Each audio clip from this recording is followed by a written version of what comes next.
Ker vem, da znate šteti do 3, moram razložiti, zakaj sva pred vami samo 2. Rudi Rizman, kolega, sociolog, filozof oziroma predavatelj, kakokoli, se opravičuje, poslal elektronsko sporočilo, da je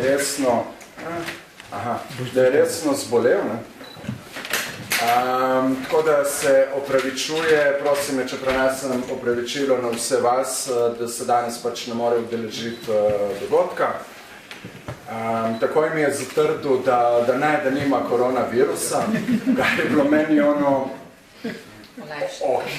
mislim, ne, zdaj sem mu se želel hitro okrevanje v vsakmu primeru, ampak tudi, če imel koronavirus, mislim, preko maila ga ne moreš dobiti. Vem, da je pandemija, ampak ni še tako hudo. Zdaj, ne bomo se iz tega šalili, ker je danes je bilo potrjeno, da je v Avstriji, na Hrvaškem, Švica, v Italiji že itak.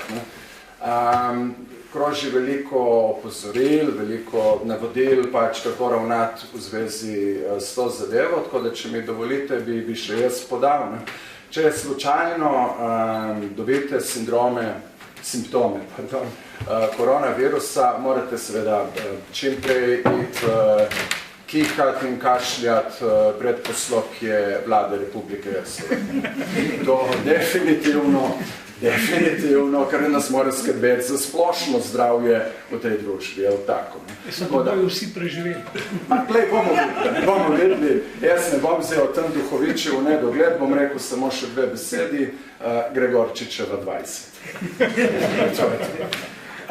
Drugače, s profesorjem Rizmanom in s Heleno Milinković, ki jo bom zdaj takoj predstavil, smo se nekako dogovorili, da bomo danes se pogovarjali o razmerah v sredozemski regiji, v samem sredozemlju, torej Libija, Cipr in Sirija. To se zdi, v poplavi aktualnih novic, mednarodna je svega koronavirus, domača je pač nova vlada, se zdi kot to nekaj, kar ni najbolj ažurno in kar ni najbolj aktualno, ampak ravno v tem je problem. To, kar se dogaja v Libiji, to, kar se dogaja v Cipru, to, kar se dogaja v Siriji, poleg že tega, kar vemo o Siriji, nikoli na nek način ni ažurno, nikoli ni aktualno, se pa prekleto več tiče recimo neke stabilnosti Evrope oziroma Evropske unije, kot karkoli od prej naštetega. In je danes bi bil v vsakem primeru pogovor, ne glede na zaplete, ki jih ima Rizman stranko SDS, oziroma konkretno njihovim odvetnikom, kako hitro so šle te stvari. Ne glede na vse skupaj bi debata in bo debata potekala o teh zadevah. Kar se dogaja je pravzaprav nesprejemljivo iz prvega vidika in to je to, da se o nekaterih zadevah, ki se dogajajo na pragu Evropske unije, pa ne imeti zdaj za obsedenega Evropejca, ampak gre za zadeve, ki so odrinjene v samo margino poročanja, osveščanja evropske javnosti o tem, kaj se pravzaprav v teh državah dogaja. Pogovarjal se bom o teh zadevah s Heleno Milinković, ki jo verjamem, da poznate, gre za dolgoletno novinarko, članico zunanje politične redakcije na javni televiziji, avtorica med drugim 2 dokumentarnih oddaj, pred kratkim ste imeli priložnost videti, še vedno na spletni strani o razmerah v Etiopiji in tako naprej. Midva s Heleno sva ne samo prijatelja in kolega, ampak sva bila leta 2015, ko smo bili nekateri novinarji križani, tudi dobra zaveznika. Helena je vsekakor poznavalka razmer, o katerih se bomo danes pogovarjali. Tako da jaz predlagam, da midva kar preideva, bova začela z Libijo, se bomo pol premikali proti vzhodu, ampak sredozemskega bazena ne bova zapustila. Če na katerikoli točki kdorkoli hoče postaviti kakršnokoli vprašanje, je seveda dobrodošel oziroma dobrodošla. In Helena, dobrodošla tudi, hvala ti za ta čas.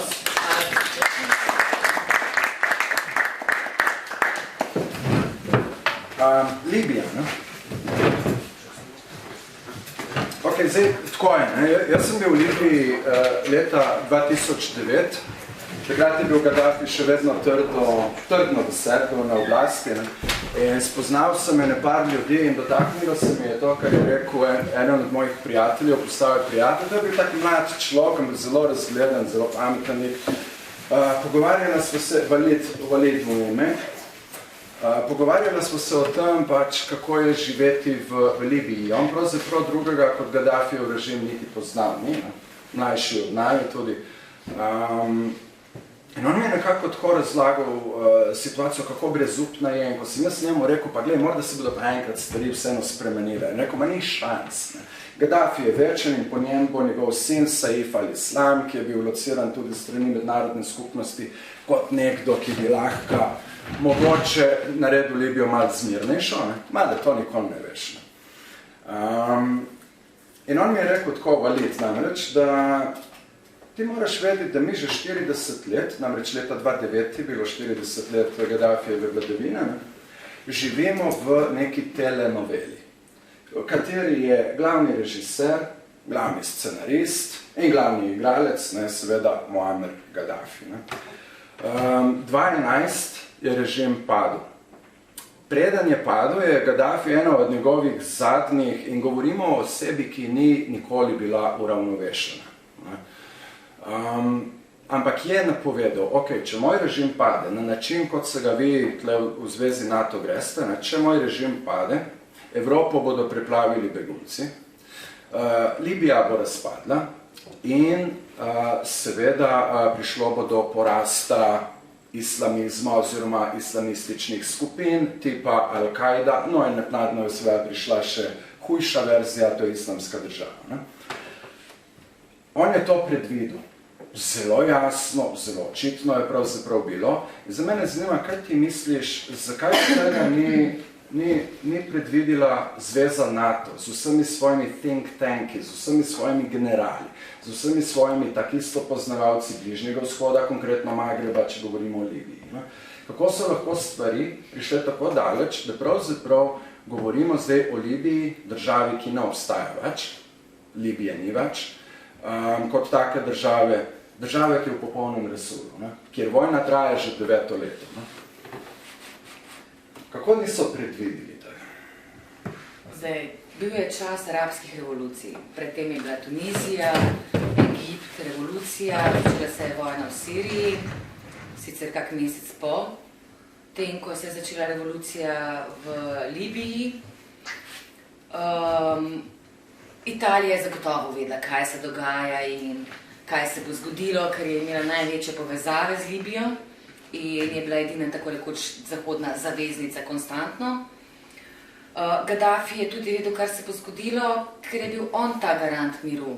Ja, celo državo je imel v rokah, on in njegova družina, oziroma njegovi bližnji pribočniki, ni zaupal veliko ljudem. To, da država ni imela nacionalne vojske, se kaže še zdaj, zato so pač te milice raznoraze, oziroma vsak je postal vojak in je branil svojo sosesko, karkoli že. Tudi Gaddafi se je zanašal na plačance. Jaz sem bila tudi 2009 v Libiji in sicer sem spremljala obisk takratnega predsednika vlade v Libiji, ko se je Libijo primerjalo z Dubajem. Gaddafi je imel veliko idejo, da bo iz Tripolisa iskal tu investitorje, zgradil novi Dubaj, sodoben in tako naprej.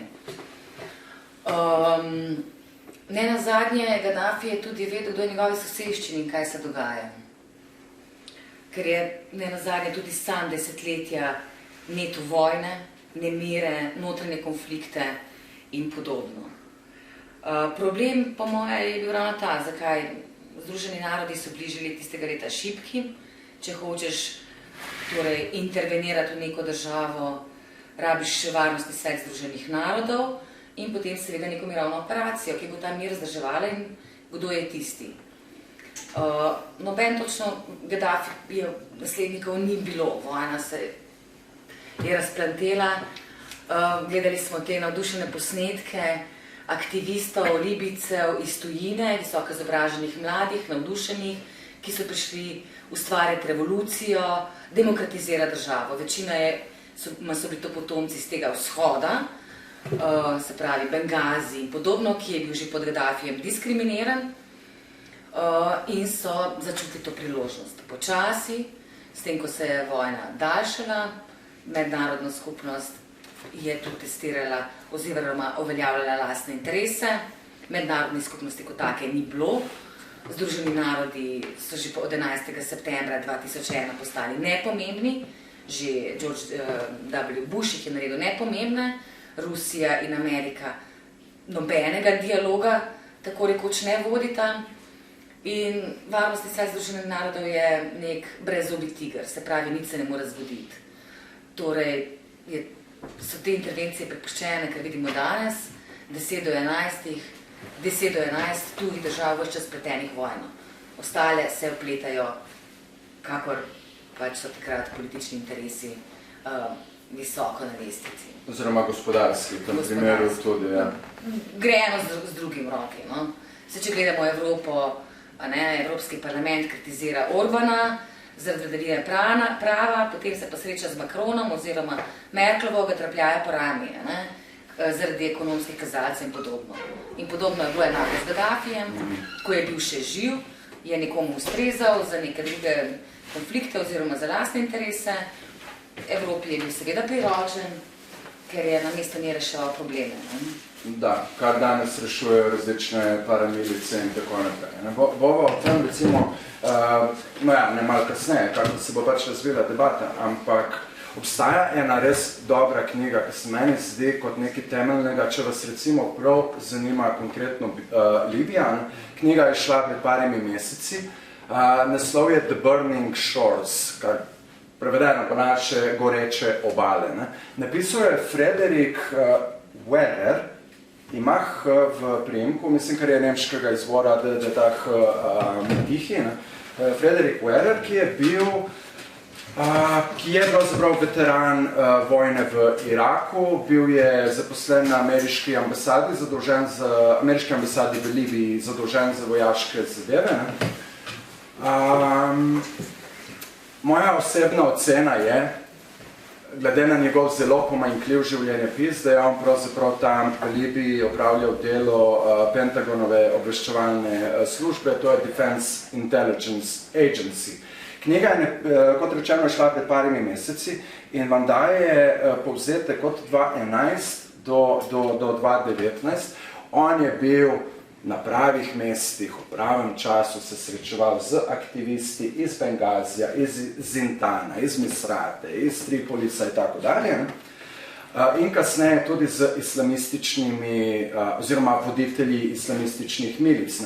Zakaj meni ta knjiga fantastična? Ker enostavno je zelo kritičen, pravzaprav ne samo do evropske neke vloge v sami Libiji, kar zadeva vojna, ampak tudi ameriške in sicer. Ena od zadev je pač ta, da ko se je Gaddafija rušilo leta 2011, prvo je bilo treba ustaviti njegov pohod njegove vojske oziroma njemu lojalnih vojaških enot iz Tripolisa proti vzhodu, to je na Bengazi, kjer bi se definitivno zgodil masakr. In Zahod se je vpletel skupaj s Katarjem, skupaj s Združenimi arabskimi emirati, v igro, da podpirajo skupine, ki so bile kontra Gaddafiju. Zdaj, večina teh skupin je bila že v osnovi islamističnih. Ljudje, ki so bili izpuščeni iz raznih Gaddafijevih zaporov, so pravzaprav bili veterani vojn v Afganistanu in Iraku.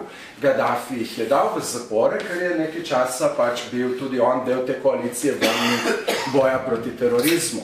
Ti ljudje priplavajo naenkrat na plano, na ulice, borijo se in kot je rekla Helena, Libija pravzaprav ni imela neke vojske kot državne vojske, ker se je Gaddafi od samega začetka bal, da se mu bo zgodilo to, kar je pravzaprav tudi on sam naredil, in to je vojaški puč.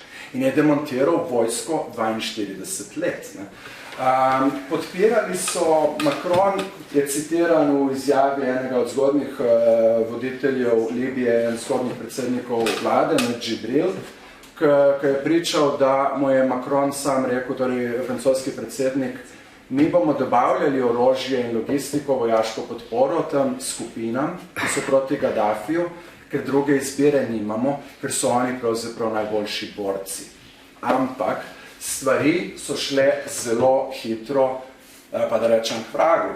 11. september 2012 islamistične milice v mestu Bengazi ubijajo ameriškega ambasadorja v državi, Chrisa Stevensa, in še par članov njegovega osebja. Vse skupaj je bilo, 4 so bili ubiti. Američani so se začeli dokaj hitro potem umikati iz Libije, še vedno imajo prisotnost, ampak kot rečeno malo prej, Libija je v glavnem evropsko maslo. Katar je že takoj podpiral zelo islamistične milice, ki so zelo blizu Al-Kaidi, Združeni Arabski Emirati, neke druge milice. Tu si imel potem na koncu spopade med, a je to zajabano zdaj? Zmagovalci arabskih revolucij. No, recimo tako. Oziroma konkurenti, ja, zmagovalcev ni. Ok, da preskočim zdaj celo to sceno, ker pišejo se trenutno zelo debele knjige, da bi se razumelo, kaj se pravzaprav dogaja v Libiji. In je brez veze mene samega sebe, zdaj tukaj mrcvaric preveč podatki. Bodi si dovolj, če rečemo, da smo zdaj prišli do situacije, ko imamo Libijo na 3 delih. Fezan na jugu, Cirenajka na zahodu, na vzhodu in Tripolitanija na zahodu. Kdo podpira zdaj koga? Pustiva Fezan, greva na te glavne igralce, ajde trenutno. Kdo podpira vzhod? Pač nič, razen ta regija, vlade še vedno obstajajo 3 formalno, neformalne. Ena je mednarodno priznana vlada, ki ima sedež v Tripolisu in jo med drugim pač podpira Evropska skupnost oziroma tako imenovani Zahod, mednarodna skupnost, plus Turčija, jasno, in Italija in Katar, ker je ta vlada tudi se zavzema za nek politični islam, sicer z nekimi demokratičnimi principi, recimo nek turški sekularni model države, oziroma tale novi turški, model države, recimo bi bila prihodnost po tej liniji. Medtem ko pri Haftarju je malo bolj zapleteno. Če lahko samo poveš, kdo je Haftar? General Haftar, zdaj točno ne vem, a se je 5 let nazaj vrnil državo, bil je žrtev v navedencah, bil je ugrabljen v čas ameriške vojne proti terorizmu in je prestal tudi v enem od teh zaporov, tako imenite ciljne ugrabljanja potencijalnih teroristov oziroma organizatorjev terorizma. Zdaj je general Haftar v Bengaziju, novi predsednik vlade, tudi mednarodna skupnost, mu daje priznanje kot legitimnemu političnemu predstavniku, se na drugi strani se pogaja s to mednarodno priznano vlado, zdaj o nekem mirovnem sporazumu oziroma tako imenovani prihodnosti Libije. Hkrati je to človek, ki je nek general, se pravi je vojak. Njegova prihodnost Libije si lahko predstavljamo, je verjetno, Gaddafijeva pravzaprav. Gaddafijeva, lahko pa tudi Hosni Mubarak, imam v mislih, ki je ravno danes končno umrl. Mnoge žrtve so umrle oziroma niso dočakali te starosti, ki je on, ravno zaradi njegovih politika in tudi ne bojo verjetno. Potem ima general Haftar veliko zaslombo Egipta, ker Haftar pomeni morda neki branik pred tem islamom spet na njeni meji, se pravi muslimanska bratovščina. Če se spomnite, kako je končal Mursi, vodja muslimanske bratovščine v Egiptu, je umrl v zaporu, verjetno je bil mučen in podobno. Erdogan je v Istanbulu ponudil zatočišče vsem tem organizacijam, od Hamasa do muslimanske bratovščine. In potem je tle pomembna Francija, Jordanija, Rusija, Združeni Arabski Emirati. Združeni Arabski Emirati posredno, poleg tega, da upravljajo drone, se pravi brezpilotna letala in tako čistijo teren generalu Haftarju in njegovi vojski, ki je od aprila lani maršira proti Tripoliju in je zdaj že na obronku Tripolisa, se pravi hoče zavzeči glavno mesto. Obladuje pa že tako in tako tisti del države, če se ne predstavljamo zemljevide, Libije, ki je večinoma puščava, kjer so naftna nahajališča, rafinerije in pa seveda pristanišča. Zato je za mednarodno skupnost tudi pomemben akter. In zato ga tudi Francija tukaj podpira. Sej, to je to, če lahko, da poenostaviva z voljo debate. Zdaj, kot rečeno, Libija kot država ne obstaja več. Na eni strani imamo nekaj, kar se smatra vlada, ki jo podpirajo Združeni narodi, kar res ne pomeni nič. Ampak to je ta vlada, ki je v Tripolisu. Vlado podpirajo in je islamistično naravnana, torej Italija, Turčija in Katar. Na drugi strani imamo generala Haftarja, imenujemo ga Mali Gaddafi, ki ga podpirajo Egipt, Rusija, Francija in Združeni arabski emirati. Dotle smo mi prišli. Namreč ta vojna traja še vedno, zaradi tega, ker to ni več vojna uličnih paramilic, kar je bilo na samem začetku, ko je bilo treba zavzeti Bengazi, ko je bilo treba rušiti Kdove, katero vlado že v Tripolisu, ko je recimo bilo treba zavzeti Sirt ali Misrato in druga libijska mesta. Zdaj imamo tukaj mi, v državi, ki je ključnega pomena z Evropsko unijo, jaz to poudarjam, ker bomo potem peljali debato naprej, zakaj mi o tem potem nič ne vemo. Skratka, v Libiji traja vojna, v kateri imamo regionalne in svetovne velesile do kolen v krvi upletene vanjo. Na 10 000 mrtvih že do zdaj in na 100 in 100 000 seveda znotraj države razseljenih. Gremo se, da razkrim... Plus trgovina z ljudmi, ki cvate. Plus to, ja. Sužni, dobesedno. Ampak, če zdaj pogledava, veš kaj, greva vzeti par tahle nasprotujočih si sil. Kaj ćemo najprej pogledati? Greva najprej pogledati, zakaj Italija podpira Tripolis, Francija pa recimo Haftarja, za katerega se lahko predstavljamo, da predstavlja pač, tudi dejansko vzhod države, recimo Bengazi. Ker ni tle niti znotraj same Evropske unije očitno neke enotne politike do zelo, zelo krvave vojne, ki so odvija v Libiji že vsa ta leta. Absolutno. Libija je evropsko dvorišče. Nenazadnje samo enih 500 km slabih je do evropske obale, od libijske obale. Druga stvar, ko sem pred parimi leti intervjuvala italijanskega veleposlanika v Ljubljani, sem mu ravno to vprašanje zastavila, je libijska vojna evropska vojna? In mi je odgovoril, mi smo odgovorni za njo, mi smo jo zakuhali, mi jo moramo rešiti, ampak te rešitve ni. Na začetku, ko so se že dogajali še s prejšnjim predsednikom tako imenovane libijske vlade, s omenil sem njegove ime, Džibrilom, vsa pogajanja so se dogajala v Rimu. Vsa prihodnost Libije od 2011 se je dogajala v Rimu. Libija je bila nekoč italijanska kolonija, zakaj se je Italija prva angažirala kot mirovna posrednica, čeprav tu izkušenj ravno v mednarodnem prostoru nima. In se je pač na koncu tudi izkazalo, da je nesposobna pri diplomatskem posredovanju v takem problemu kot tle in ima največ informacij, ker je prisotna tam že 100 let, se pravi. In z italijansko prisotnostjo je v Libiji 100 let prisotna tudi njihova naftna družba Eni, ki 85% vse nafte in plina, ki ga proda na trgu, proda ravno libijsko nafto.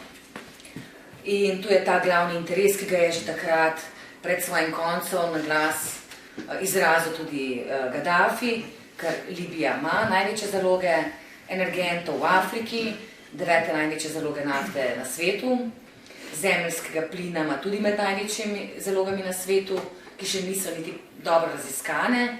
Neki poskusi ravno zdaj v času konflikta so bili poskusi nekih satelitskih mapiranj Amerika in podobno, tako da so tudi še drugi interesi.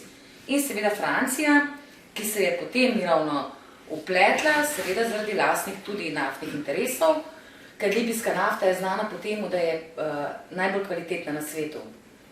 In glede na ceno, če imaš dvostranski sporazum, Italija je to nafto dobila po ceni.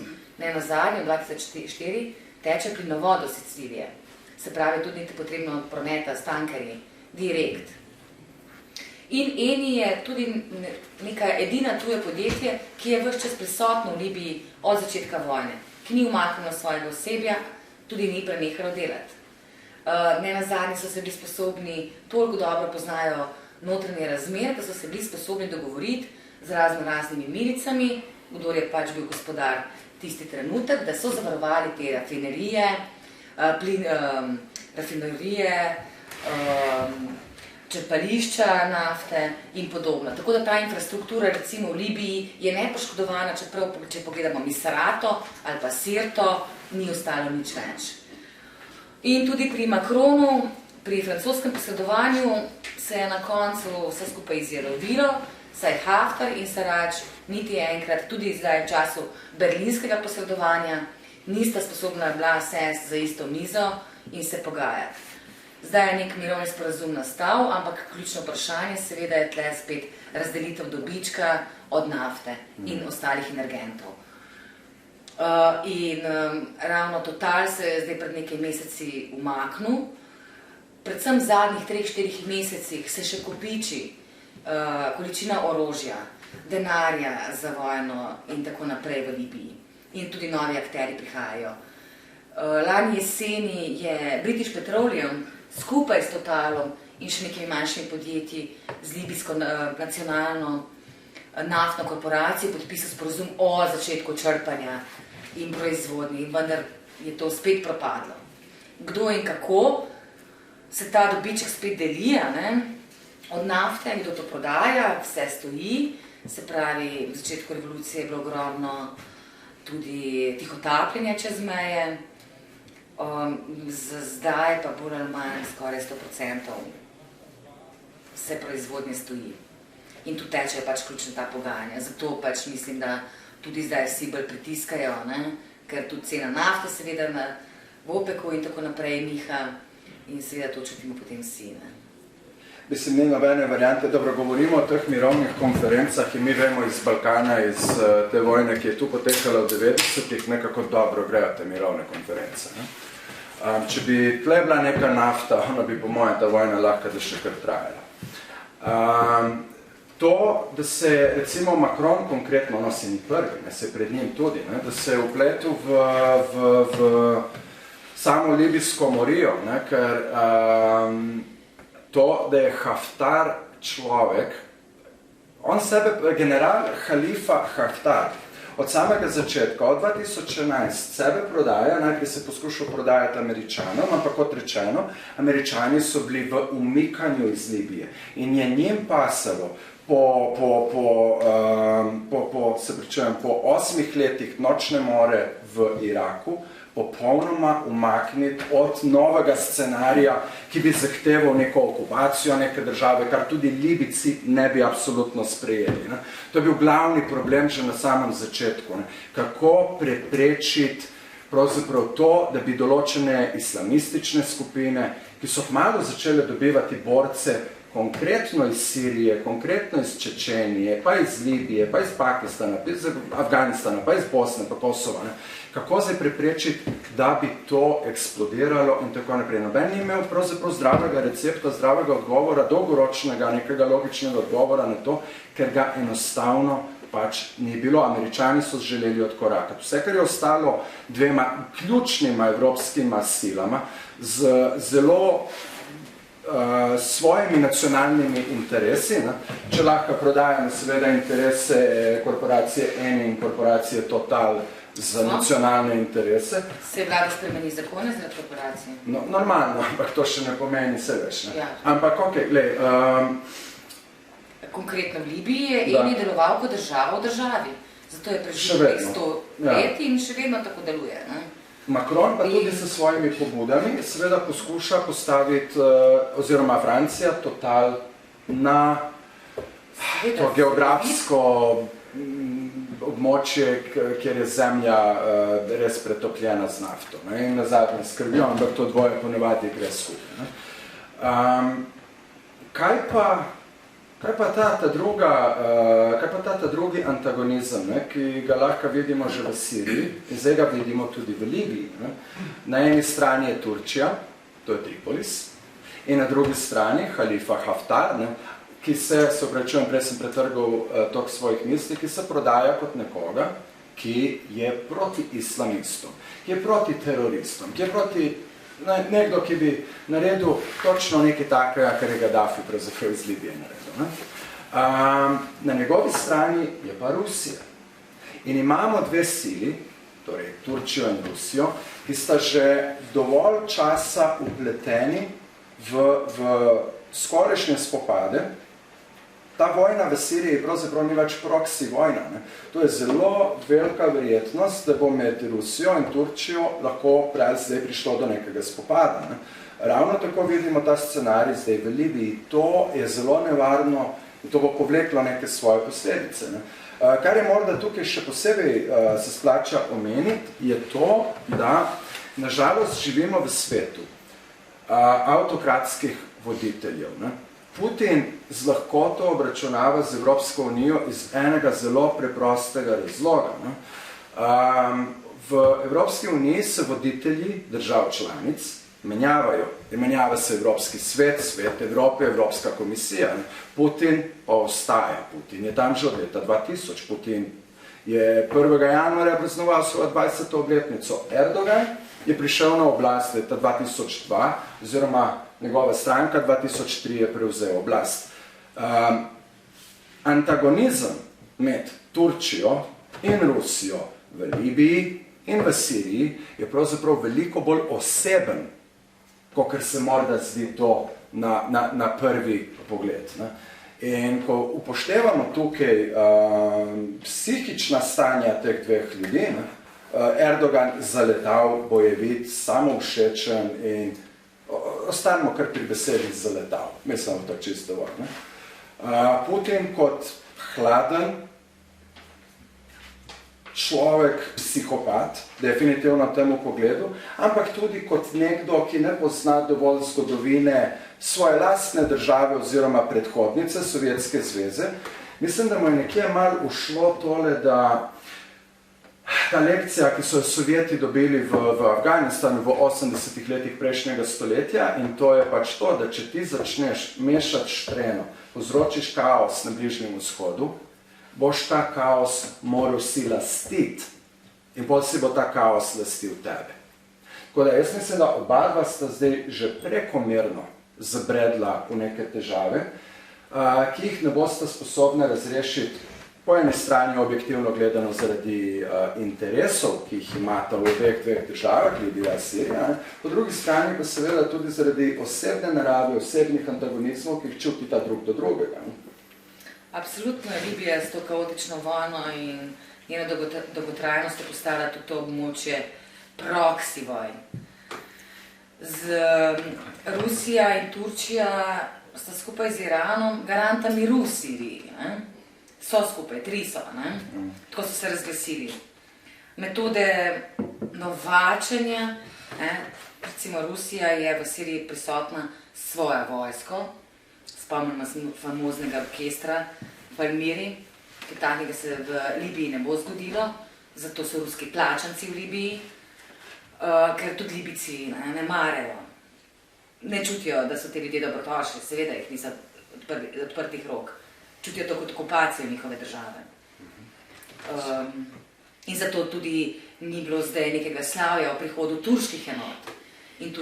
In tudi Erdogan ni poslal... Samo za trenutek opozoril, ne gre seveda za turške vojake, ja, ampak gre za... Ni poslal turških enot, poslal je sirske plačance. Zato nenazadnje se je Jordanija vmešala pred parimi meseci v vojno v Libiji, ker se boji ponovitve scenarija iz Sirije. Ker je Libija, in to je jasno, milijoni dokumentov to dokazujejo, da je Tayyip Erdogan odprl ozemlje za razne borce, džihadiste, teroriste, tudi za tihotapljenje nafte, nenazadnje njegov sin je kar nekaj milijonov na ta račun, kar je dokazano, obstajajo dokazi in dokumenti o tem, zaslužil na ta račun, se zdaj ta zgodba ponavlja v Libiji. In tukaj je, recimo, spet imamo en nov element plačancev, glede na to, da je zaslužne zaveznike iz vojne v Siriji zdaj 2000, nekaj takega ne bi bila številka, ki kroži naokrog, vedeli ne bomo nikoli. In sporazum, ki ga je Erdogan pripisal z libijsko vlado, ne predvideva bojnih enot, sodelovanje v boju, ampak seveda to predstavljajo kot vojaška podpora svetovanju. Takih svetovalcev je v Libiji tisoče od povsod. In neposredno so te ljudje plačani, ti sirski plačanci, ki naj bi urili libijsko uradno vojsko, mednarodno priznano, so plačani iz fonda Združenih narodov, se pravi, mednarodno priznana vlada plačuje te ljudi okrog $2000 na mesec, kar je veliko več, kot so dobili recimo v sirski vojni, $200. In seveda Turčija jim je v zameno za mučeništvo ponuda tudi turško državljanstvo, kar je počela tudi z določenimi sirskimi uporniki. Ne? Tako da se ta zgodba ponavlja. Rusi so tukaj, po mojem, bolj neusmiljeni. Ne? In obe državi se seveda hočeta pozicionirati. Bolj so neusmiljeni, ker imajo boljše orožje. To je dejansko. Seveda, in tudi so neki osami, neusmiljenosti, Zahod je šipek, Amerika je nepomembna stran postala, nobena ne ve, kaj bo naredila, nekega primata nima, kar je bilo nekoč. Evropska unija se ukvarja spet sama s sabo ves čas in nima nobene enotne politike v ničemer. In potem je to neko easy polje, no? Dostopno polje za take akterje, ki pa imajo na voljo druga sredstva, s katerimi lahko operirajo nenazadnje čez noč. Mene je bilo to, jaz sem spremljal te vojne na Bližnjem vzhodu že od samega leta 2003, ko je pač seveda Pandorino skrinjico na Bližnjem vzhodu odprla Bushova invazija na Irak, tako imenovana druga zalivska vojna. Ne. Zdaj, ali je... Valenčič, se praviče, ne? Zdaj, ali je samo tale invazija pripomogla, ta Pandorina skrinjica, kot rečeno, ne, pripomogla k temu dogajanju v Siriji trenutno, ne, v Jemnu, v Libiji, v končni fazi in še se bo to razvijalo drugje. Seveda, da ne, ampak v kaosu Iraka, pa tudi Afganistanu v končni fazi, ne pozabimo, so se začela formirati neka pravila organiziranega kaosa, ki vedno bolj zaznamuje svet okoli nas. Ne. In če je pravzaprav v Afganistanu in Iraku, ne, torej v Afganistanu od 2001 pa še kar, ne, pa v Iraku od 2003 do recimo 2011, ne, ko je Obama rekel, zapuščamo Irak kot ameriška vojska in zapuščamo Irak kot suvereno, demokratično in svobodno državo, kar ne pomeni nič drugega, da se je ta vojna končala tako, kot se je začela, z lažmi. Ampak je bilo pri Afganistanu in Iraku nekaj vendarle ključnega. Ne? Nekaj, kar je nam tudi kot ljudem, ki se ukvarjamo s temi stvarmi, pomagalo lažje razumeti te zadeve. In sicer si imel zelo jasen odnos na samem terenu. Imel si okupatorske sile, zasedbene sile in imel si dobro malo morje, raznoraznih gverilskih, terorističnih in tako naprej skupin, ki so se borile proti temu. Ne? Za raznorazne ideale. Sirija ni več to. Sirija je postala popoln kaos, v katerem nimaš okupacijske sile oziroma okupacijskih sil. Imaš proksi sile, torej neke plačance recimo. In to omogoča posrednike in to recimo omogoča Rusiji, da je upletena globoko notri v to zadevo. Omogoča Turčiji, tako naprej, Saudski Arabiji, Katarju, Združenim Arabskim Emiratom, kakšne evropske sili, tudi Ameriki do neke točke, dokler ni Trump izvedel svoje poniglave odločitve in se kar kao umaknil. Tak isto Libija. Ne. To je to, kar je najbolj zaskrbljujoče, je to, da pravzaprav te vojne na Bližnjem vzhodu, oziroma in v Severni Afriki, Magreb, postajajo vedno bolj kaotične.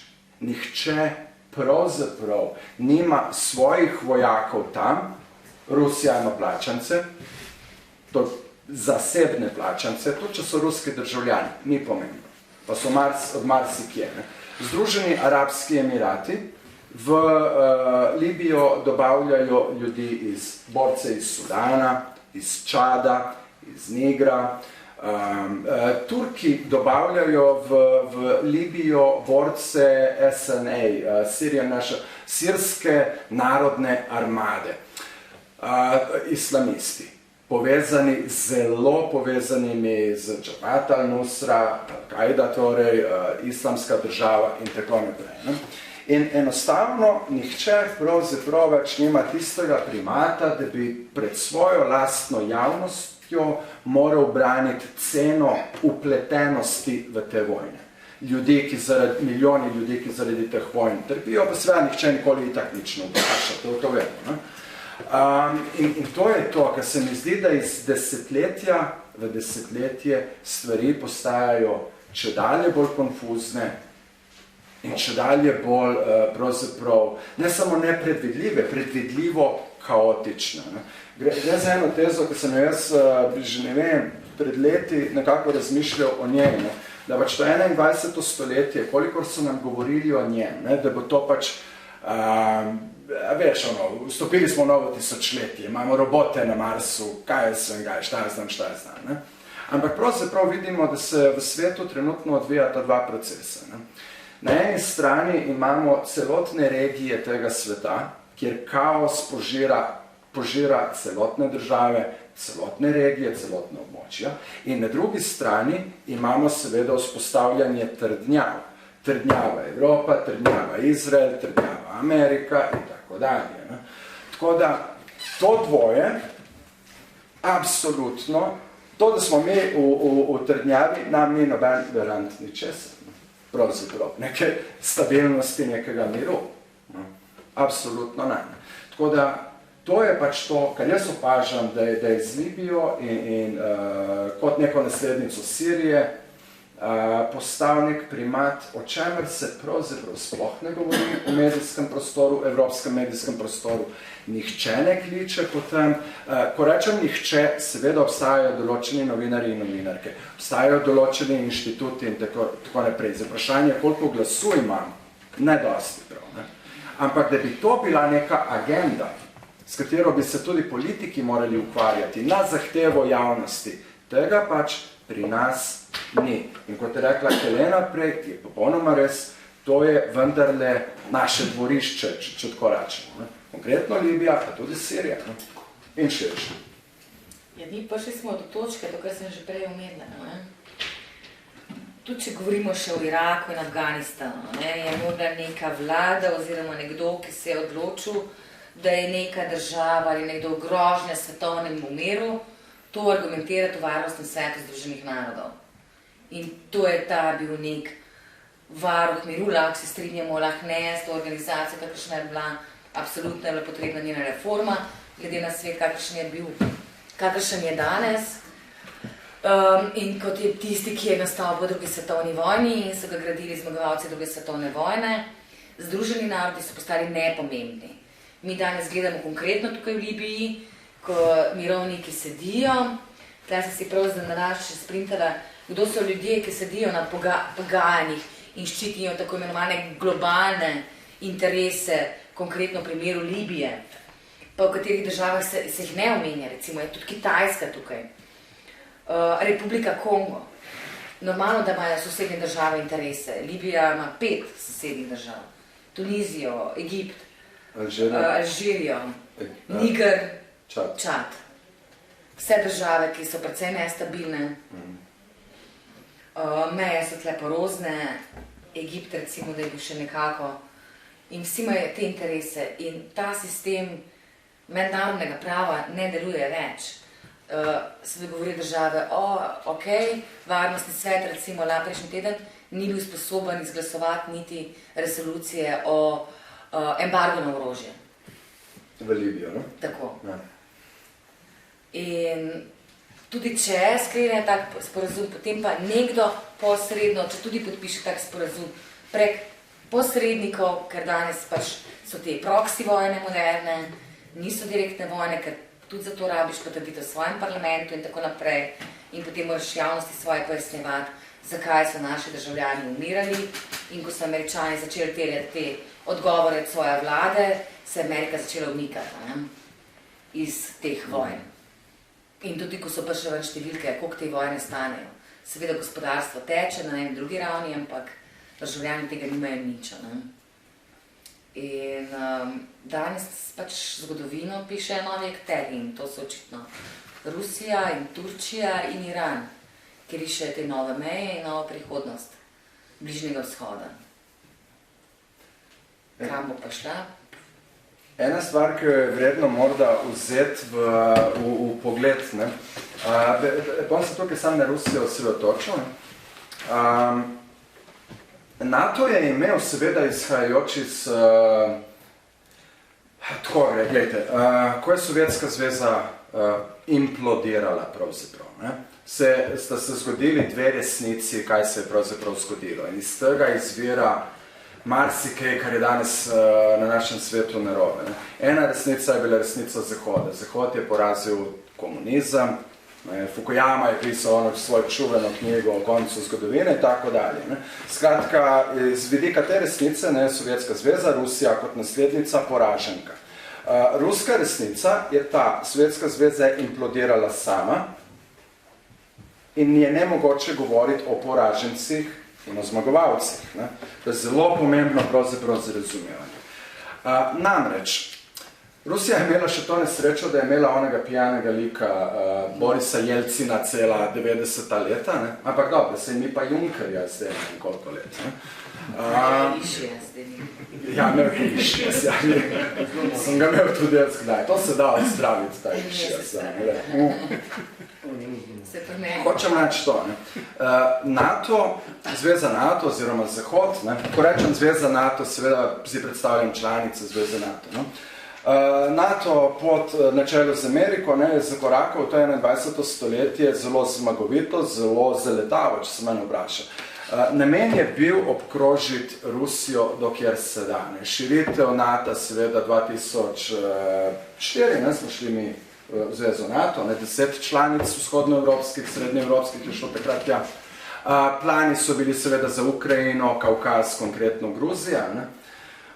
Putin je že leta 2005 in Medvedev sta že leta 2005 opozarjala NATO, gledajte, če se boste vi širili na vzhod, Ukrajina in Gruzija kot državi celoviti ne boste obstajali.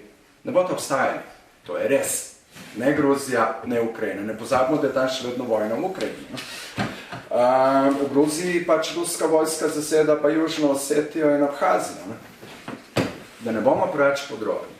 Gre se za to, da so se stvari malo obrnile. Putin je kot nekdo, ki je večen trenutno, kot nekdo, ki tako vrti Bruselj, ko hoče, pa tudi Ameriko, še posebej zdaj pod Trumpom, je pravzaprav naredil svojih par potez z vidika geopolitike, če gremo na Machiavellija, briljantnih potez. Spremenil je potek zgodovine v Siriji, do te točke, da je Bashar al-Assad, njegov režim, in cela na nova zgodovina Sirije, pravzaprav njemu dolžna vse.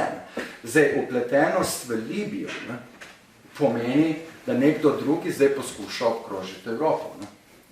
Ker v Siriji imajo kaj v Taurusu, imajo Rusi zelo veliko bazo. Da, se pravi, čem sem Edina baza izvan, ja. Ok, zaenkrat.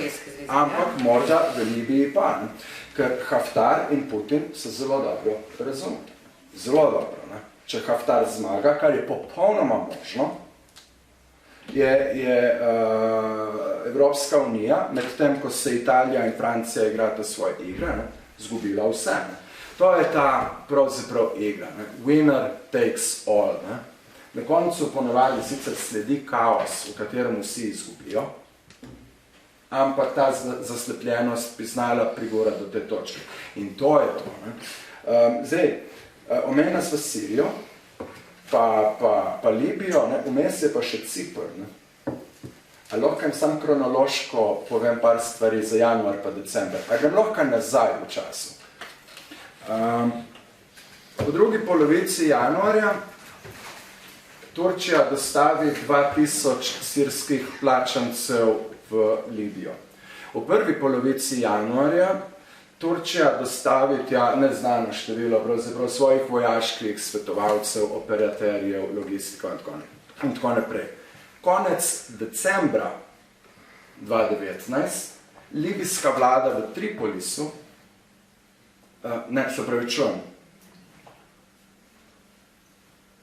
Haftar v Tobruku, vlada v Tobruku, zaprosi za pomoč Turčijo. 10. decembra pa... Vlada v Tripolisu. Vlada v Tripolisu, ampak ne, čakaj. Z njimi, to je mednarodno priznana vlada. S Tobrukom se nobeno pogovarja, razen vlada v Tripolisu, ki jim pač daje denar za dobiček od nafte, zameno za obrambo Tripolisa, ker je edina vojaška zračna baza v Tobruku. In zato ta tretja vlada libijska še sploh tam živi. Ne? Ampak noben se z njim pogovarja. V bistvu, ja. Sorry, se zgodila. Ne veš kaj, ta Libija, taka nočna mora. Govorim o sporazumu med libijsko vlado pa Turčijo. O vojaškem sodelovanju in hkrati o rešitvi vprašanja na morju. Ne? To je vsem Slovencem že jasno, iz vprašanja s Hrvaško. Tudi, če rečem, izključena ekonomska cona, se mogoče kdo še spomne, izpred parih let, to je bila prva poteza Hrvaške, preden je sploh prišel do arbitražnih pogajanj in tako naprej, da je si prirastila nek del, za katerega je Slovenija trdila, da je pač njeno ozemlje. In to je zdaj Turčija dobila čez noč, brez, da bi bili v ta pogajanja pleteni še pletene države, ki ležijo v tem morju. In to je Grčija, Cipr in Egipt. Ti so ključni, ker že obstaja sporazum dvostranski med Grčijo in Ciprom, ki je bil težko izpogojevan, ker Grčija in Cipr zaradi turške zasedbe Cipra na severu in imajo že nekaj časa težave, vendar tam razmejitev je jasna. Ta sporazum, ki ga je pa sklenil Erdogan in zdaj še nek nov mirovni sporazum, zato je zgodba še toliko zapletena, recimo Grčija je tukaj lahko tudi party breaker na evropskem parketu, grozi z vetom ravno zaradi tega, ker so ogroženi njeni ozemeljski interesi. In zdaj Turčija dobila karto bianco za izkoriščanje nafte, zemeljskega plina, pač vse, kar leži v tem morju, v tem bazenu. Skratka, 10. decembra, da čisto poenostavljeno povem, še enkrat opravičujem, ki sem prej zabluzil, ampak samo da dopolnim Heleno, da vam lažje postavil vprašanje, ki sem ga hotel. Ankara in Tripolis, obe vladi, sta 10. decembra sklenili morski sporazum, oziroma pomorski sporazum o odkrivanju in posledično izkoriščanju zalog naravnega plina v celotnem vzhodnem Mediteranu, torej Sredozemskem morju, kar seveda Cipr, predvsem je tu važen svoj grški del Cipra, oziroma pač vlada grških Ciprčanov, ker jih to enostavno požre. Trenutno je zadeva taka, da je konec januarja francoska vlada poslala vojaške ladje, da tam varujejo mir in ozemeljsko-morsko suverenost grškega dela Cipra, zato da ne bi turške raziskovalne ladje, ki delajo za turška naftna podjetja, tam iskale in v končni fazi črpale plin. Imamo vojaške ladje, ki jih je Macron poslal nad Turčijo. To bilo zdaj konec januarja. 2018 je vlada grškega dela Cipra že dala določene koncesije svojega morskega ozemlja, kar trdijo seveda tam, korporaciji iz Italije Eni, oziroma Eni Gas. Turčija je takrat poslala svoje vojaške ladje, da so preprečili temu italijanskemu podjetju odkrivanje in črpanje zalog naravnega plina. Mislim, jaz vem, koliko je to zajebano. Mislim, vse to, poslušati vse to požvet, ampak to so igre, ki se nekako, na koncu pridemo do spoznanja, da je pravzaprav to Sredozemlje kot neko šahovsko, neka šahovnica, na katerem ima vsako polje svojih 64 pol. Ampak ni variante, da bi Turčija kratko podpirala Tripolis v njeni vojni, v vojni te vlade proti Haftarju, če naj bi seveda tu ležala še neka neodkrita in pa je zelo velika, ko ste mu rečeno, nahajališča zemeljskega plina na trenutno spornem ozemlju v vzhodnem Mediteranu.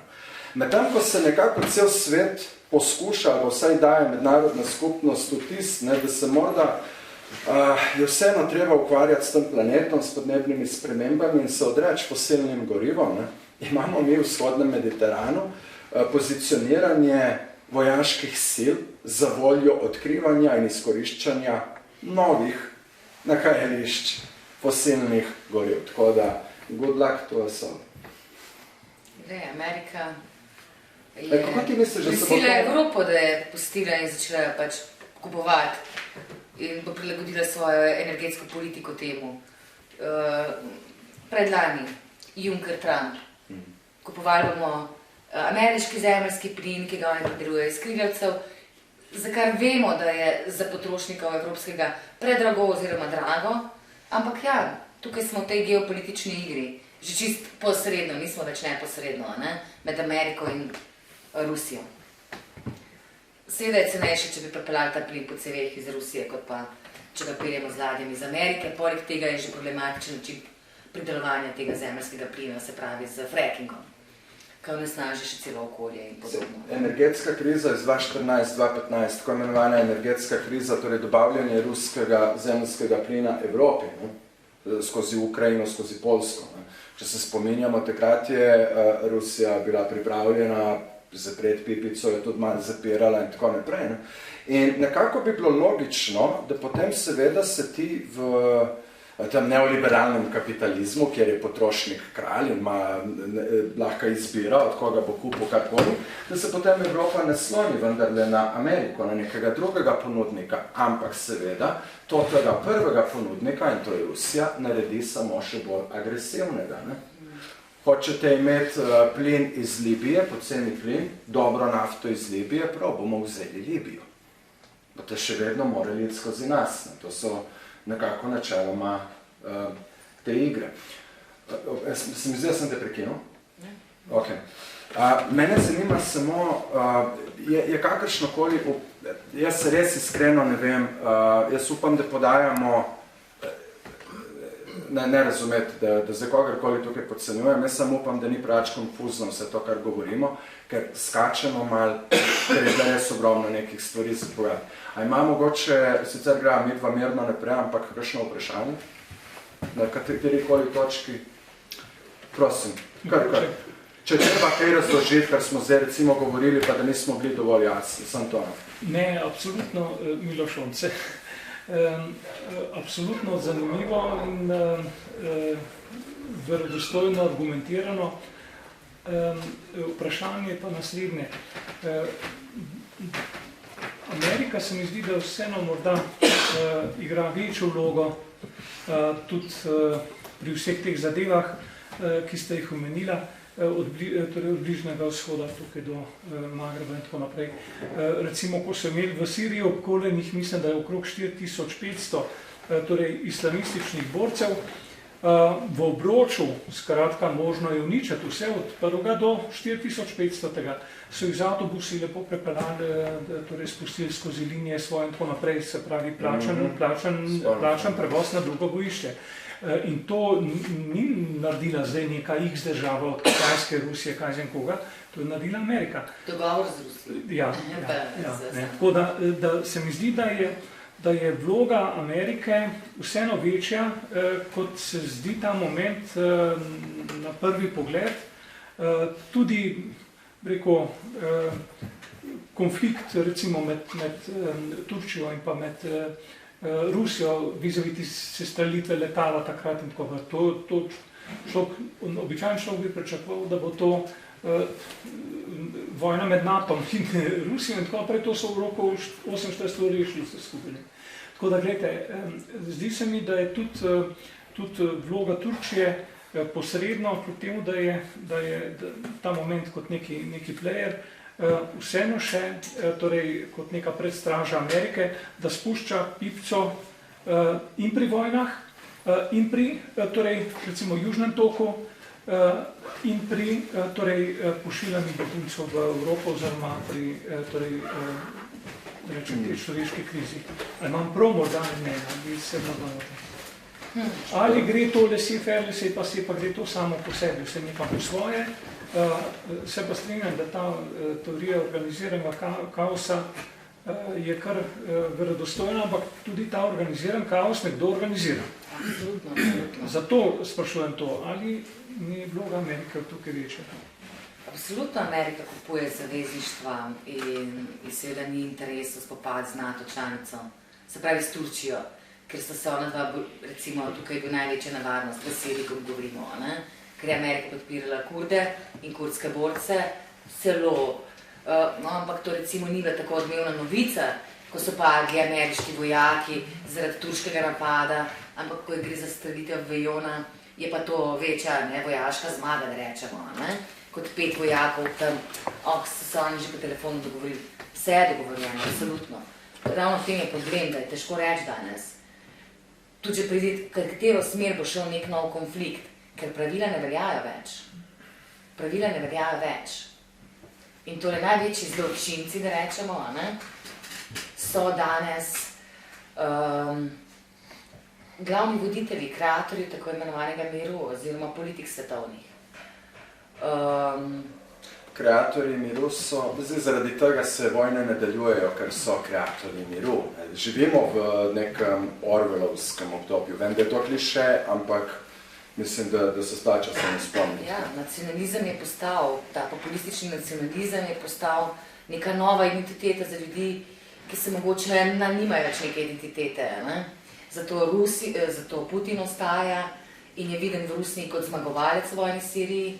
On je Rusiji s tem vrnil to veličino iz carske Rusije in to je tudi v njegovi glavi. Ker če beremo eno biografijo, jaz sem brala na prvi biografiji, ne spomnim se več avtorja, kjer je bila intervjuvana učiteljica Putinove iz osnovne šole. In piše o njegovih starših. Njegov oče je bil carski vojak in je umrl tik pred njegovo prvo prisego. In rekel, wow, moj sin je pa kot car.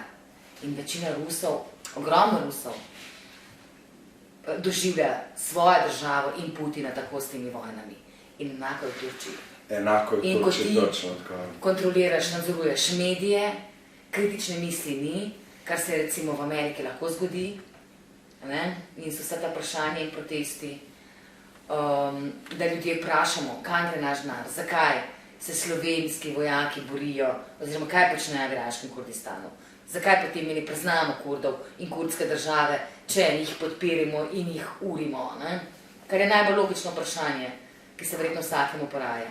Ampak ta vprašanje več nimajo logičnih odgovorov. Ne, ampak mi smo pravzaprav Kurde tam pomagali uriti, ne?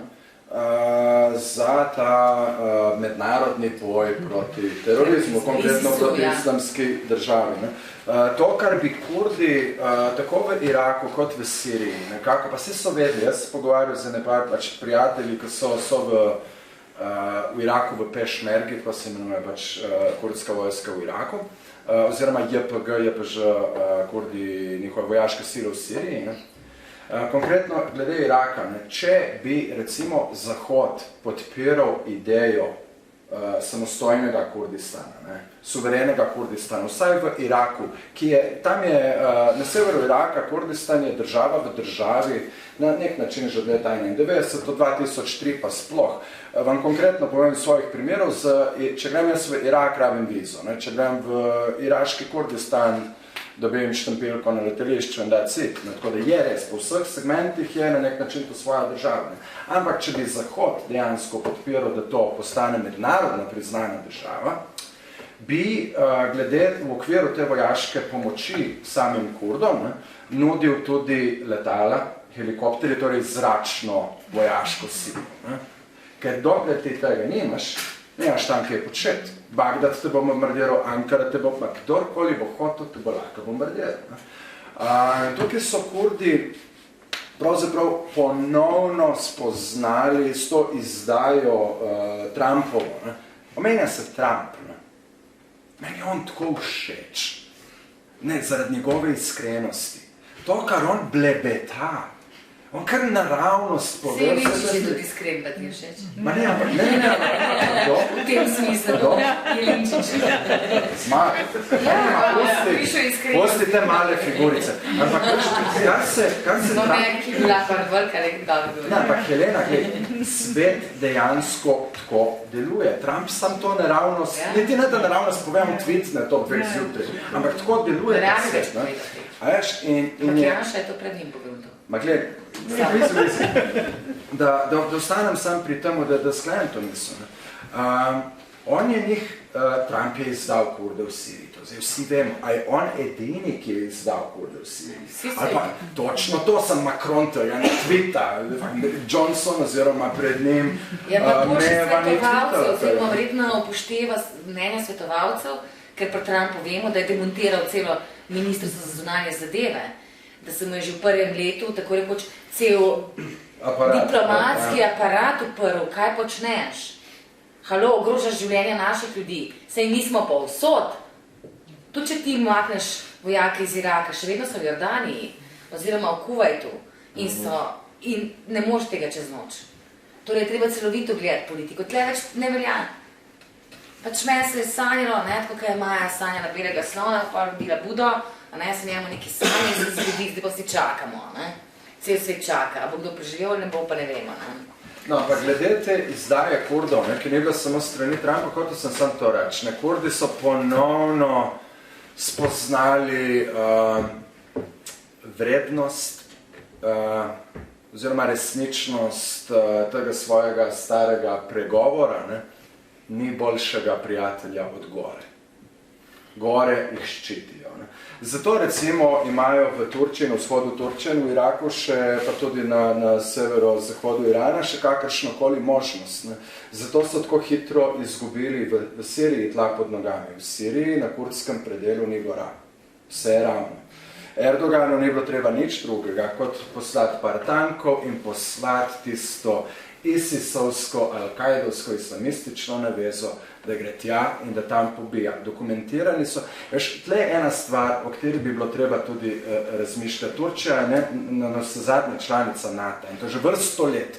Turčija ni bila pripeljana v NATO tako kot mi, za lase privlečeni tja komaj, da smo bili voljni tja, če se spomnite slovenskega referenduma, ne, za članstvo in tako dalje. Ne.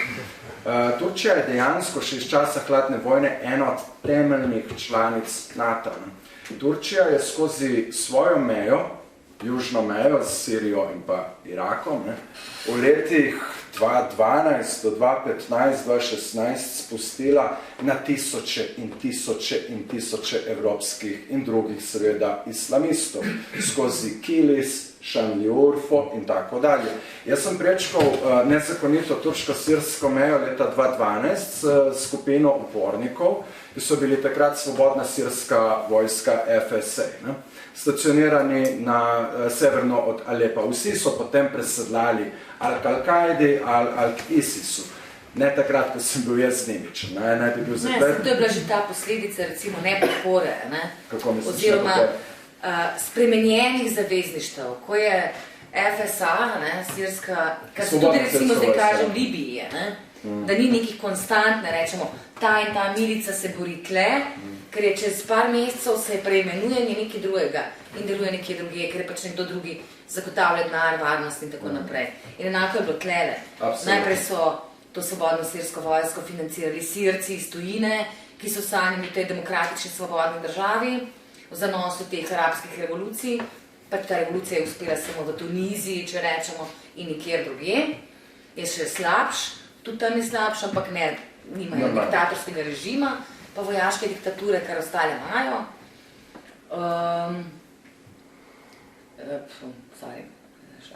Dobro, glej, sem da jaz sklenem, želiš se spomniti? A lahko jaz nekaj vprašam? Prosim, rad. Mene pa sam to zanima, a v bistvu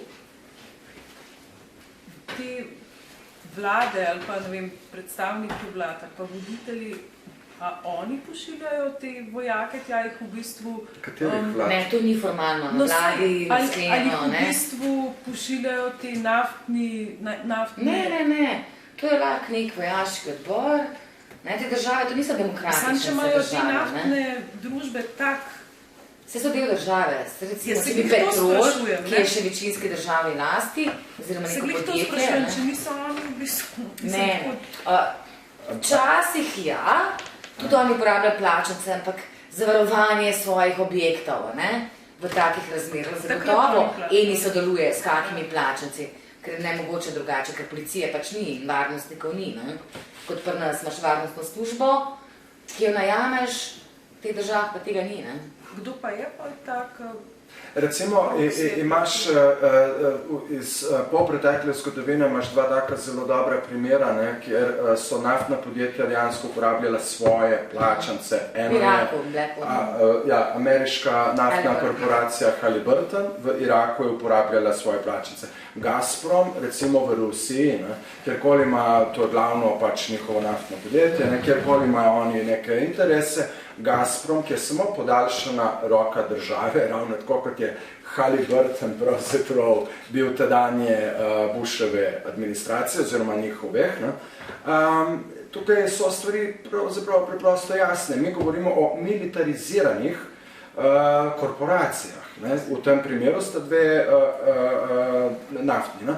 Zdaj, ne moramo pa recimo iti tako daleč, da bi rekli, da je pa francoska naftna družba konec januarja v vode, ki jih grški del Cipra razume kot svoje ozemlje, da je naftna korporacija Total poslala tja vojsko, ampak gre za zelo podobno stvar, namreč interesi Francije, da nadzira oziroma, tako bom rekel, interesi naftne korporacije Total, da nadzira zemeljski plin, konkretno neko geografsko območje južno od grškega dela Cipra, so enaki interesom francoske vlade. Ker na koncu je vse, kar boš slišal od teh ljudi, kaže oni znani stavek, it's the economy stupid. Gre se samo tisti, za... ki so na tem območju in takrat zagotavljajo to varnost, so naši zavezniki, tako to gre, ne? Recimo, kot sem prej, no, to sirski vojni življenje, ne, so najprej Sirci financirali to svobodno sirsko vojsko, ko so bili navadni ljudje, ki so brani svoje soseske, še vedno take milice obstajajo tudi v Libiji ponekod, potem so neke, ki imajo nek političen cilj in se imenujejo neki islamski džihad, karkoli, ali so pa del mednarodno priznane vlade te, ali Haftarjeve vojske in še milijon drugih interesov, ne.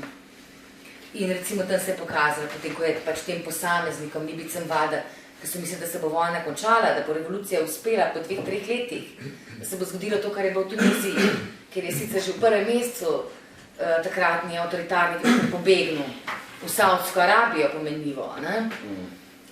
In drugi za njim tudi, ali pa hodijo tja na zdravljenje. Ne? To je že recimo neka diplomatska naveza, kjer lahko vidimo, ne, kako gre stvari, kdo je kdo s kom prijatelj, takrat, ko je en diktator zbolija, ne, kam gre.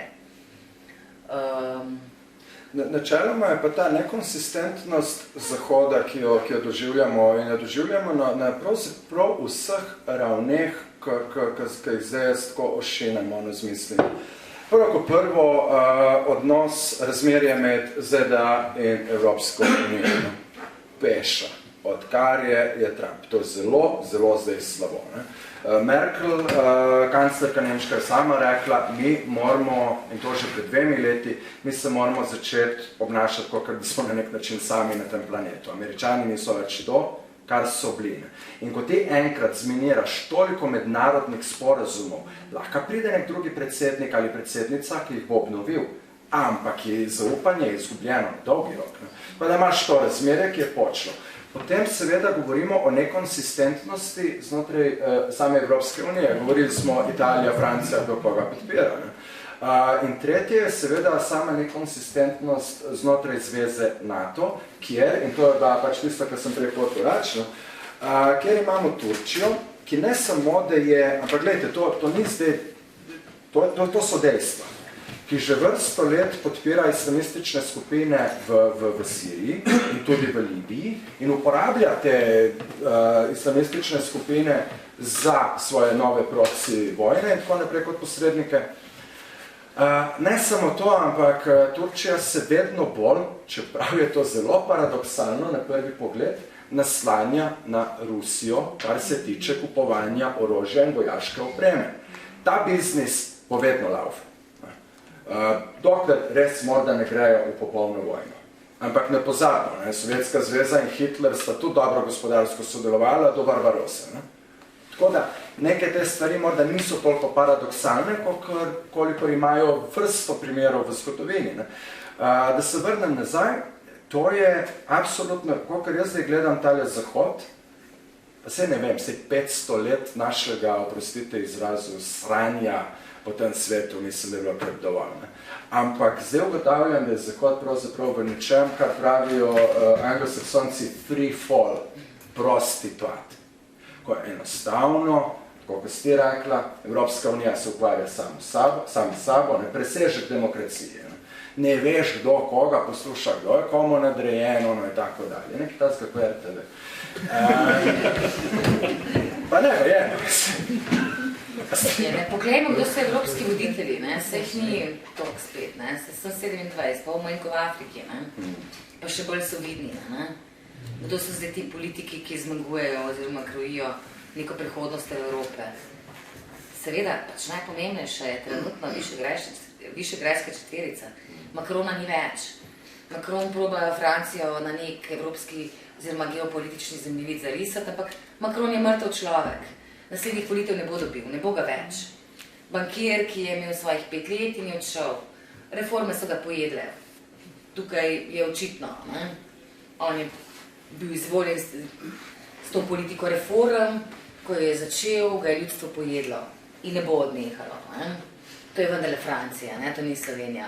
Ko protestiramo en teden, pa nehamo, rečem, pač mora tako biti. Merklove ni več, Nemčija se ukvarja s svojimi notranjimi političnimi problemi, ki jih je očitno zanemarila. In skrajna desnica, ki je najresnejša grožnja, ampak mi o njej ne govorimo v Evropi. To ni tema number one. Fašisti, nacisti, odkriti sedijo v Evropskem parlamentu. Brez sankcij. Države, tukaj, naše sosede, Madžarska, Slovaška, Češka, Poljska. Kaj se dogaja? Italija. Vsak dan poslušamo gledati. Plus seveda odhod Velike Britanije iz Evropske unije. Zdaj karkoli bi si mislili o Veliki Britaniji, pa ne razmišljamo tu nujno morda o klovnu Borisu Johnsonu. Ampak Velika Britanija je pravzaprav imela neko veliko težo v konstruiranju vsaj neke skupne evropske, nazovimo jo skupne evropske politike in tudi tega seveda ni več. Britanija se bo iskala še leta v nekih poniglavih trgovskih sporazumih, prejem bo lahko karkoli sploh naredila. Tako da to je še eno od teh plasti, še eden od teh nivojev, ko vidimo, da pravzaprav Evropska unija res postaja talec. Na eni strani imamo seveda Turčijo, odkjer prihajajo begunci, migranti, kakorkoli. Imamo Libijo, tako isto. In tako naprej. Tako da naj bo to zadnje vprašanje, vsaj z moje strani, potem seveda prepustimo, če še katerokoli drugo. Ne vem, medva se precej druživa, zdaj se medva je tak neka feminista, pesimista, ampak medva zdaj so neka oboje so. Jaz sem feminista, tako da si Jaz sem feminist v tem pogledu, da vem, da velike večine teh problemov, o katerih sva mitva zdaj sva govorila, niso zakuhali ženska. Sem se zlezil. Ampak, kad sva mitva taka pesimista, kaj ti misliš, kako bi, da ne predvidevava zdaj, kaj se bo zgodilo, to je vedno nehvaležno vprašanje, kaj ti misliš, da bi se moralo zgoditi, recimo, s strani Evropske unije? A zdaj? Da, zdaj, mislim, lani, to je že prepozno, da smo zajeli. Ja, točno to, ne. V bistvu, Problem je ta, da je šlo vse predaleč. 9 let traja vojna. 9 let. Ne, recimo, jaz sem bila mlada, sem bila še v osnovni šoli, ko se je dogajala vojna v Bosni. Pa imam skoraj vse sorodnike tam, da približno to vojno približno poznam. Ne. Pa je trajala 4-5 let. Ne. Te vojne so pa bolj kompleksne. Že recimo tle, kako? Tudi če nekdo podpiše nek mirovni sporazum, pa reče, ok, kakšen mir bo, kaj bo? 6 milijonov Libijcev, recimo Libijo bi se dalo rešiti, ne? Ker ni tako ogromna država. 6 milijonov ljudi, pa bogata država je, bi se dalo ponovno zgraditi, ne? Če bi odmrzali vsa ta sredstva, ko noben točno ne ve, niti koliko jih je, niti kje so Gaddafijevo premoženje, državno premoženje, ki je v raznih davčnih oazah in tujih bankah. In zato tudi mogoče ni v interesu, tudi eni Franciji, ker v njenih bankah so, niso slovenskih, ne? Te milijarde, ne? Da se ta vojna ne reši. Ne vem. Ampak vsakeč nekaj novega zvemo. Če smo zvedeli iz Wikileaksa, da je Gaddafi financiral volilno kampanjo v Franciji, celo na Hrvaškem, če se spomnim, bila z Mesičem afera, ne? Vse je možno. Veliko ne vemo. Vejo najbolj te vojaške atašeji, ki so najbližje tam in ki krojijo vse te usode, ne, in teh držav. Ne vem, ja mislim, da je vse prepozno. Kar pa Evropa počne, je izgubljena, noben noče prevzeti odgovornosti, ker mi imamo itak svoje probleme, ne. Se zato so pa te vojne ravno prikladne, ali pa migranti, pa kdorkoli.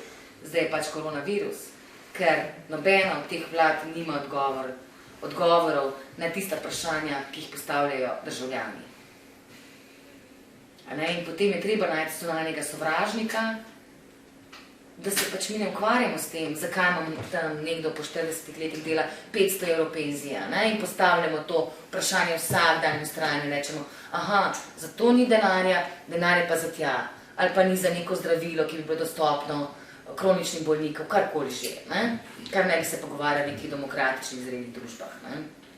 V takih državah, kjer ni pa nič, in konkretno v Libiji, ne, recimo Egipt, Tunizija, vse te države lahko nekako si opomorejo, ker so imeli neko civilno družbo, institucije. V Libiji tega ni bilo. In zato po moje tudi noben, so vsi naivno predvideli, da se ta bo vojna nekako končala in da bo neka novogradnja države mogoča.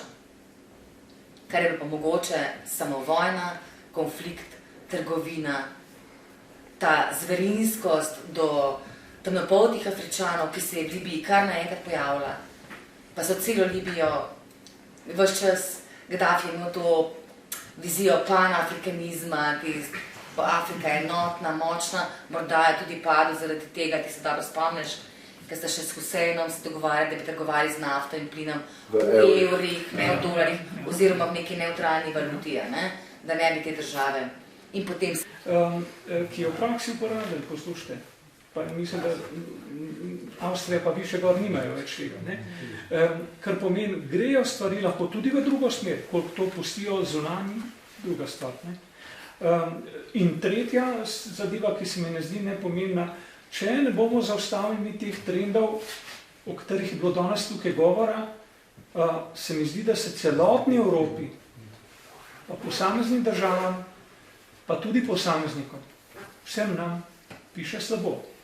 Konec koncev 1/3 v Franciji, Le Penovih, torej v Nemčiji alternativa für Deutschland, poslušajte, Poljska po svoje, Mačarska po svoje, od danes naprej popoldne je slišati celo Slovenija po malem po svoje, Italija ni bila deleč in ni deleč, ni to tako hudo. Ta naciklerofašizem tukaj tudi ni tako hudo nedolžen. Tudi kot posledica vsega tega, o čemer je bilo danes govora. Če lahko recimo sam to, pa ne zdaj, da bi hotel biti prav pesimist, ampak tiče se tega, kar ste vzpostavili kot, kar si izpostavili, da se tekava, kot to drugo točko, ne, na katero treba biti pozoren, torej, ok, kaj z temi fosilnimi gorivi, zakaj ne vlagamo v nek trajnostni razvoj, podprt s trajnostno energijo in tako naprej. Če se smem malo tako izraziti, ne, danes smo se pogovarjali o geopolitičnih interesih, ki se tičejo Sredozemlja. Zdaj, mene skrbi, da tako pač rečeno, da čez 10 let bo potekala neka podobna debata, morda v podobni sestavi, ampak čez 10 let o geopolitičnih interesih Arktika. Bolj, ko se topi, več je veselja, kdo ima pravice, do katere trgovske poti, ki se bo izpostavila, in seveda do črpanja česa sploh še ne vejo. Ampak Rusi so že z nekim svojim robotom postavili neko rusko zastavico, teda to ne se spomnimo in tako naprej. Shit never stops. Never. Jaz moram biti ta hudič odvetnik spet. Moram prepustiti zdaj nekomu, lahko iz publike, bi bilo morda najbolje, da naši gosti neke sklepne, zaključne misli, potem pa se veste, kaj sledi. Pač neformalno druženje, nadaljujemo te iste misli, te iste debate, vedno se tako razplete. Samo iz spoštovanja do ekipe, ki je tukaj iz Slovenskega mladinskega gledališča, načeloma ne smemo biti predolgi. Heli, bi te kaj rekla? Ja, žal res ne vem, no. Mislim, nijem nič optimističnega zapovedati. Glede na to, da koliko spremljam, pač geopolitiko, zunanjo politiko Evropske unije in vse, kar se dogaja po tem svetu, žal ni več svete točke. Prišli smo na točko, ko pravila več ne veljajo, to, kar se je gradilo od 2. svetovne vojne, odšlo sistema človekovih pravic, mednarodnega prava naprej. To ne drži več, tudi če neko sodišče nekaj odloči, se lahko nekdo odloči, da pač tega ne bo spoštoval in je vse dobro, še heroje danes. Imamo te neke nove voditelje z nekimi imperialističnimi kolonialnimi idejami, od velike Rusije do kolonialne Francije. Skrajna desnica v porastu, sovražni govor, tako da vojne v nekih teh državah, ki so lahek plen, velesil, niso nekaj več, da rečem, presenetljivega. Torej, borili se bomo reci nekaj spodbudnega, jebote Mihaj, nek se bavamo že 1 uro, 40 minut, ono mislim, najbolj. Treba je terjati še vedno odgovore, ja, ustrajam. Vse pač vsi strajamo, pač strajamo na tem sistemu, ki naj bi bil fair, se pravi, spoštovanje mednarodnega prava, človekovega dostojanstva, vse, kar zahtevamo od svoje vlade, da pač počnejo tudi druge. Si bila mogoče bil na temole protestu, kaj bi oktobra, novembra v Ljubljani mladi za podnebno pravičnost. Jaz sem imel namen samo jih pogledati tja. Koliko sem videl tam Marjana Podobnika, sem rekel, jaz od njega kar zasledoval. Pa sem kar padel v ta protestni shod, oziroma shod, manifestacijo, ulično štegot, 6000 mladih ljudi. Osnovna šola, dijakinje in dijaki, z doma narejenimi, pa študentje tudi, in Marjan Podobnik. In z doma narejenimi, ampak tam so bila sporočila, ki so odslikavali, mi je čisto vseeno, ali so to z interneta pobasali in prevedli popolnoma vseeno. Male take rokice so držale transparente, ki so odslikavali popolno zavedanje o tem, da podnebna pravičnost je hkrati tudi protest, oziroma zahtevati podnebno pravičnost je hkrati tudi protest proti razrednemu izkoriščanju, proti potrošništvu in tako naprej.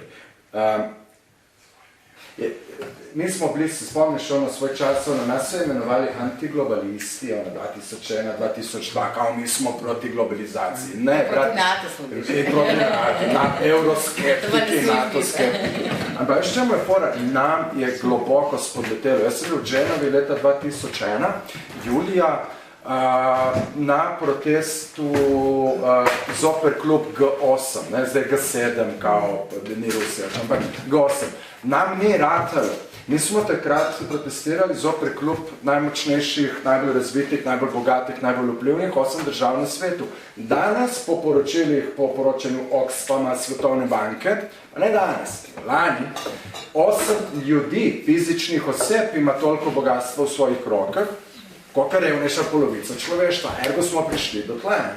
Nam je spodletelo. To, kar mene navdaja z nekim optimizmom ipak, je to, da pač tam mlajšim generacijam, ta generacija, tista generacija tam in tako dalje, oni sploh nimajo izbire, njim mora ratati. Zdaj, ni nujno, da to kliče po nekem nasilju. Mi smo tudi to provali, pač okay. Ampak, če... Ne še zares. No, ne še zares, čakaj. Ampak, če oni, ko začnejo, recimo, ko mlajše generacije dobijo to volilno pravico, če bodo hoteli participirati v tem participativnem sistemu, lahko prisilijo številne stranke, katerih edini smisel je biti nekje pri koritu, v radikalno spremembo svojih nekih političnih agent in programov. Ker mi ne moramo zapustiti tem ljudem takega sveta, kakor ga trenutno imamo. In če jim ga bomo, imajo oni morda ipak neka orodja, da ga spremenijo na boljše. To je, mora biti edino neko pravo, otipljivo upanje, samo zaradi tega, ker je bilo tle videno v Ljubljani. Se strinjam. Jaz sem bila na prvem protestu in sem poslušala tem podnebnem protestu, prvi, ki je bil na kongresnem, in sem tam poslušala tiste govore in sem bila navdušena. Kaj ni bilo lepo? Navdušena. Povedali so točno vse, kar se mi pogovarjamo, zmišljamo, ampak le že delam 20 let novinarstvo, spremljam te podrobnosti in da imam že nek zgodovinski spomin. Oni so pa čist nedolžni iz svojega. Oni še 20 let niso bežili, Marsikdo, recimo. Nima še nekaj 20 let. Torej je upanje. To je edino upanje, ja. In še to, če smem dodati, v bistvu so nekonformisti. Najbolj od vseh govorov silnih in od vsega pohoda tja in nazaj, torej mimo palače, torej mimo vladne, torej do Ministrstva za okolje in prostor, ker ni bilo Bratuške pa nazaj in grede mimo predsednikove palače, se je en tak ogromen lestenc je bil razsvetljen, kristalni, in se ena ženska pojavila, začne tako mahati, vse je bilo zaprto seveda in tako naprej. Noben nikam na gor vrt, noben neč. Na koncu je šel kolmu dekletu, ki je organizirala vse skupaj, ne vem, če je bila 17-18 let, sem dal roko s neko kapo dol, da tako 5-6 tisoč ljudi vodiš, prevzameš odgovornost, osebno odgovornost, da se nič ne zgodi, pa shod torej ni bil dovoljen. Je to njihovo ravnanje, tudi ko je rekla, da jo pozovejo, da so jih pozvali delegacijo noter, da gre v parlament kot na razgovor. So rekli, ne gremo, do smo se pogovarjali, vaše je, da naredite.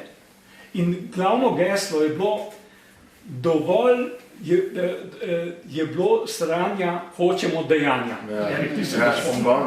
In enih 6 majhnih, ne vem, zdaj, če bom rekel 12 let, 13, se bom verjetno zlagal, ker je bilo prej tam neki nižji razred.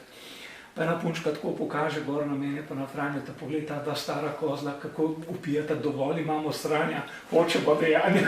Ampak potegnili so nas za sabo. In to absolutno se strinjam, kar si rekel, nimamo pravice, mi, ki smo svoj del, da rečem, imeli v življenju prilike, kakršnakoli smo pač imeli, nimamo pravice odločati o bodočnosti teh mladih ljudi, naj oni sami odločajo vse. Lahko pomagamo, če iščejo kakšen svet ali karkoli, drugače to njihovo.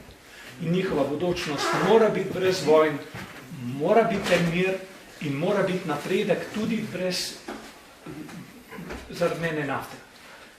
Tako da to je njihovo. Kar se mi trije ne moramo zadeniti, kdo bo imel zaključno besedo, naj ima Bob Marley v navezavi prav s tem in s tem in s tem.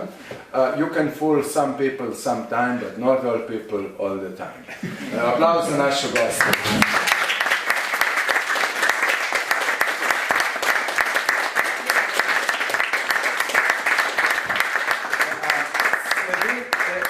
Sledi zdaj neformalno druženje.